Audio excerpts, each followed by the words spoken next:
Welcome back to Polybius. Hey, this is my show. Polybius has returned. Quit hijacking my stuff, you Cuisinart. Let's play a game. Location: Portland, Oregon. Fort Polk Military Base. Date: 1981. Situation: critical. Nuclear strike. Status: imminent. What do you mean missiles are in the air? These are simulations. General, White Sands scrambled F-14s into NORAD airspace. We're at DEFCON 1. DEFCON 1? This can't be real. Can someone mute that digital monstrosity? Sir, real or not, we can't back down. We must launch while we are combat effective. Do not launch! The signals are ghosts in the machine. General, Shelly Faire is a contractor, a bookworm whose specialty is computer and psyops, not nuclear exchange. Colonel, I made the Polybius algorithm. It was trained by me. Is that why it's malfunctioning? Sir, Faire is a glorified tech. She can make arcade games that control teenagers, but we're not playing Space Invaders. No, we're playing Missile Command. Carrier Group Bravo was attacked in South China Sea. Red China has not acknowledged. Soviets have not acknowledged. Did the message come via teletype or via secure radio signal? What does it matter, Shelly? Because that distress signal might be faked. By whom? Who do you think? Polybius activated. Get visual confirmation. Our instruments are compromised by the AI system. Polybius activated. Birds in the air. Birds in the air. Kiev-class submarine has launched ICBMs off the northwest coast. Southern Cross has launched. Our auto missiles are outbound and, oh my god, the Russian signals have disappeared. Polybius! Are you trying to start World War III? Computers can't lie. You saying that thing just coaxed NORAD systems into launching a tactical first strike? Roll out the MX hardware for retaliatory strike package. Confirmed. Missile Command has their keys inserted. Don't you see? The algorithm has learned how to win World War III.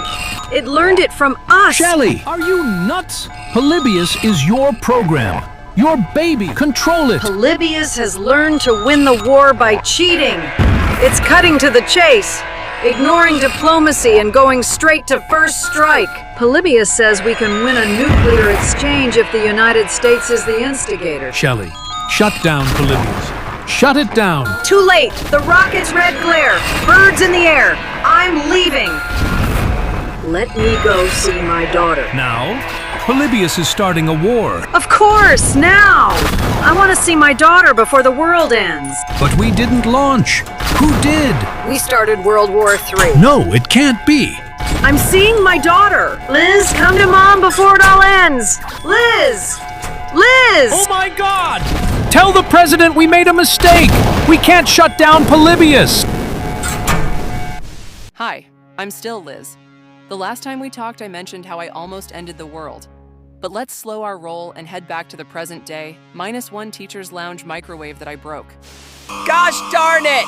Fellow teachers! You all saw me put my lunch in the microwave.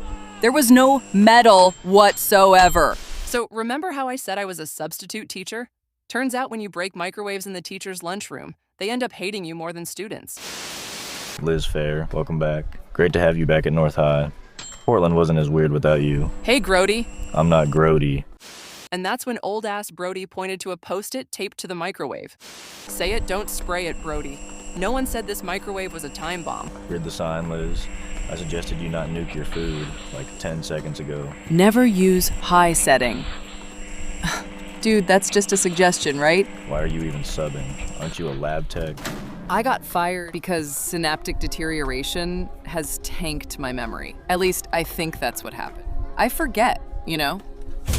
Brody, did you just throw out my lunch? No, I threw out mine. Since I can't eat my lunch, it goes in the circular filing cabinet. Thanks, Liz. Tanya walked in, or rather, Principal Tanya Donnelly. She was clad in an anti-dude protest wardrobe that Gloria Steinem would shake her head to. Combined with her pagan tats, I felt like telling her there were easier ways to say you're recently divorced. Liz, what the hell? If you need help on your first day, text me. Don't send smoke signals. Sorry, Tanya. God, the synaptic condition just gets worse. I can't remember simple things. You still remember how to break microwaves. I was just proving machines aren't ready to take over the world. Neither are middle-aged hipsters. Hey, you dropped something. Yeah, Thanks. I still can't believe the school still uses scantrons. Seriously, check this one out. These kids bubbled in the circles to look like a girl with bangs. I guess she's going through a breakup? Funny, Liz. Someone hacked our internal blackboard systems. We've been reduced to using analog tech, hence scantrons. If they're so smart, why do they go to this school? Not everyone in Portland gets scouted by JPL when they're barely 14. Then prepared to be let down. 6th period physics needs a substitute. Miss Sandoval never came in. She's probably passed out on homemade butterbeer again. Awesome. So I can make my own curriculum, right? Not even close, Liz. Don't talk about CERN, quantum entanglement, any of that big brain stuff. These kids don't believe there's a Y in physics. Don't confuse them. So what do you want me to do? Drop a book on their heads and scream, "Gravity!" Show, not tell. Come on, dumbass. I'll show you. Do tell. Ah, the media room. In this dungeon of ancient tech, I found a graveyard of TV and VHS machines on ancient pushcarts. Liz, get the physics trolley. Why are you making me use a VHS machine? Because the same person that hacked our system hacked our digital grid. Wow. I'm surprised you're not using candles instead of light bulbs in this janky place. These machines weigh a ton. And that's when I caught a glimpse of the purple videotape on the physics trolley. I read the label. Quantum physics. Multiple universes are better than one. Donnelly, this video was recorded in the 80s. I can't watch people with shoulder pads larger than the football teams. Gosh darn it, why is this trolley so hard to push? Ugh! That's when Tanya used her foot to take off the parking brake. Hut hut, dumbass. You had the parking brake on. I did go to JPL. Past tense. Your future tense is in room 101. Move it. Big sister's watching. It was great being around Tanya again. Not so great remembering how we met each other in that Portland arcade.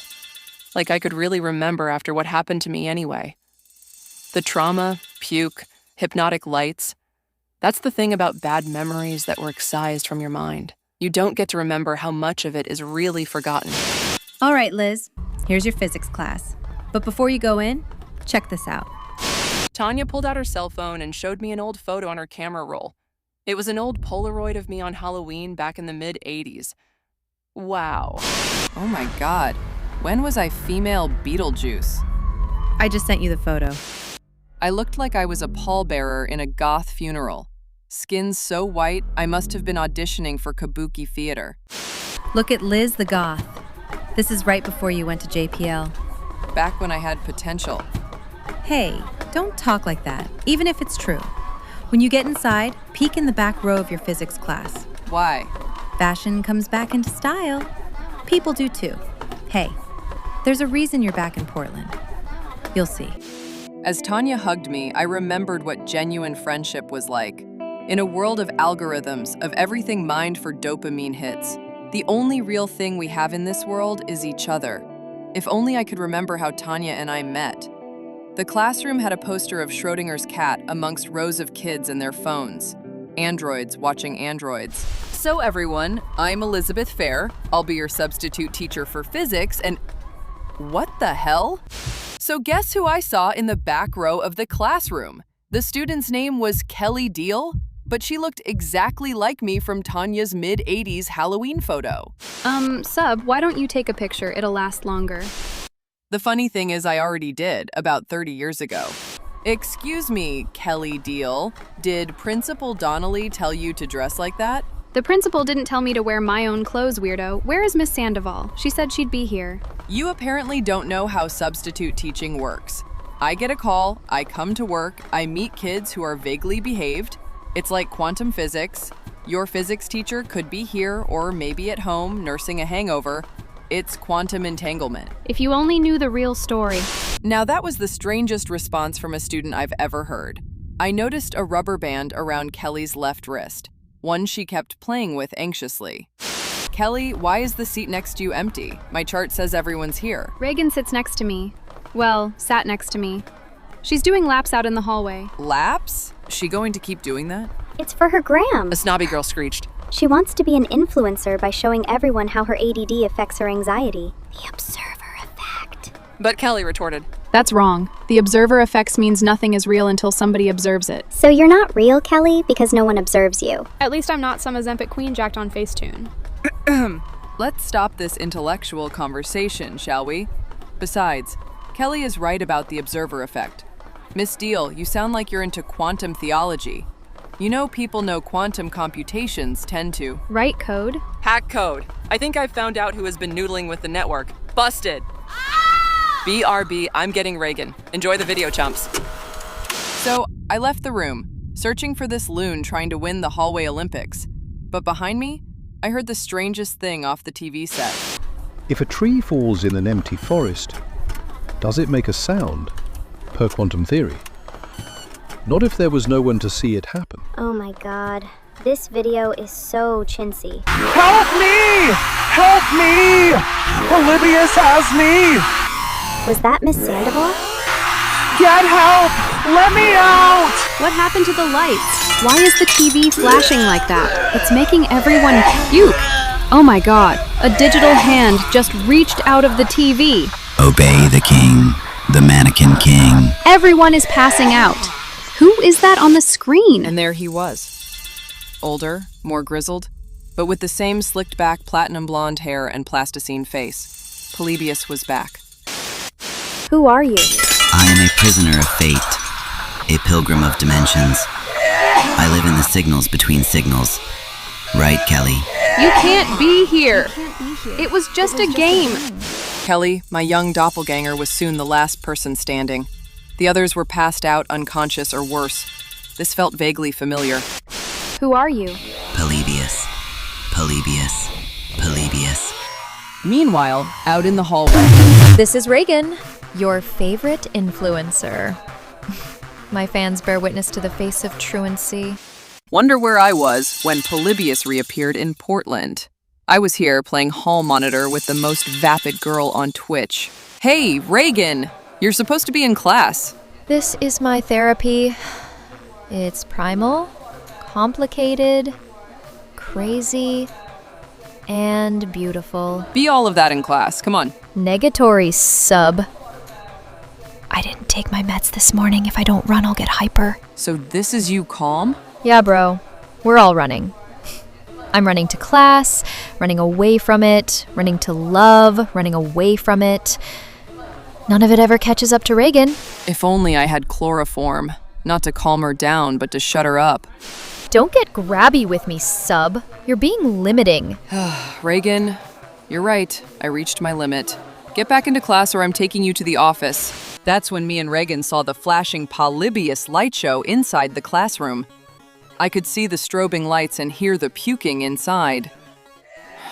I felt like I was remembering a Portland arcade. A dark nostalgia that I couldn't shake. Except this wasn't from jamming a quarter into a video game slot. It was from putting a purple videotape inside an ancient high school VHS machine. Someone having a rave in class? Stay here, Reagan. Are you serious? Don't go. What are you smoking? You can't go in there? There's more puking going on in there than in a wannabe model's bathroom. It's total ayahuasca in there.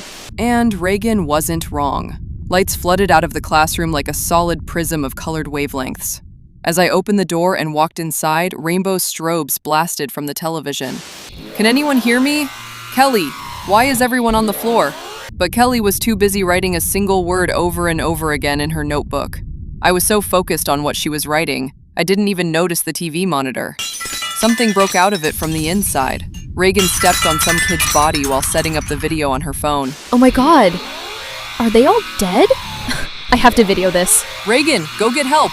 Don't look at the television. It's hypnotized everyone. Reagan ran past the TV, nearly slipping on puke and people. Kelly, what happened here? What are you writing? I leaned over Kelly's notebook and saw what she was writing. Polybius. Why is that so familiar? Heavy digital breaths were just over my shoulder. Beyond my fear and terror, the presence felt strangely familiar. Hello, Liz. I returned to give you something you left with me years ago. Polybius looked more mannequin than man, reaching out with his plastic-coated hand holding a folded wad of paper. I reached for it. It was a very familiar $5 bill. Liz, Happy birthday. Love, Dad. This is the same $5 bill Dad gave me that day, but it didn't matter. $5 wasn't buying back my memory of what happened in that Portland video game arcade when I was 8 years old. But the memories were coming back nevertheless. You will remember. No. What happened next, you ask? Let's just say after my students lost their battle against consciousness, I was persona non grata. Literally. Because I disappeared. All because some freaky artificial intelligence wanted to return a $5 bill I got for my 8th birthday. Ha ha ha ha, LOL. Sucks to be you. Hey, that's my line. Artificial intelligence is taking our jobs. Anyway, see you later, alligator. Not in a while, crocodile.